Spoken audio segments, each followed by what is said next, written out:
तो संगवारी हो जय जोहार जय छत्तीसगढ़। संगवारी हो स्वागत है हमारे यूट्यूब चैनल ताम्रध्वज करने।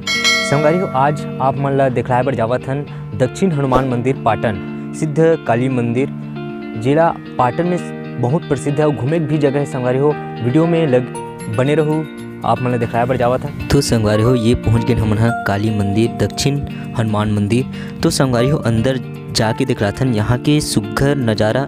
ये है रे काली मंदिर जो कि बहुत ही बड़ी जन है। संगवारी हो यहाँ आहू आप मन देखो, यहाँ हर एक प्रकार के भगवान आप मन देखे मिलही, देख सकत हो। यहाँ हर एक प्रकार के देवी देवता, बहुत ही अच्छा सुंदर नज़ारा है। संगवारी हो एक बार आओ और यहाँ घूम के देखो, बहुत ही दिल खुश हो जाए। संगवारी हो और अंदर में जाओ तो देख सकत हो शिवलिंग भगवान भी है और अनेक प्रकार के भगवान है। संगवारी हो वीडियो ला लाइक सब्सक्राइब और शेयर जरूर करो ताकि आप मन ला अच्छा वीडियो ला के दिखला सकन। देख सकते हो संगवारी हो यहाँ का नज़ारा कितना ही ज़बरदस्त है।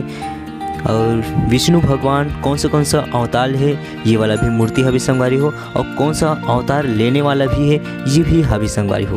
तो एक बार आओ पाटन में, और पुलिस थाना के पीछे में है ये मंदिर जो आप मैंने देखो तो देखते रह जाओ। संगवारी हो कैसे लगी इस वीडियो ला जरूर बताओ, सब्सक्राइब जरूर करो। और यहाँ गार्डन भी बन गया संगवारी हो। तो हमारे वीडियो कैसे लगी लाइक सब्सक्राइब शेयर जरूर करो और कमेंट में जरूर बताओ कि हमारी वीडियो कैसे लगी। इस तरह जय जोहार जय छत्तीसगढ़।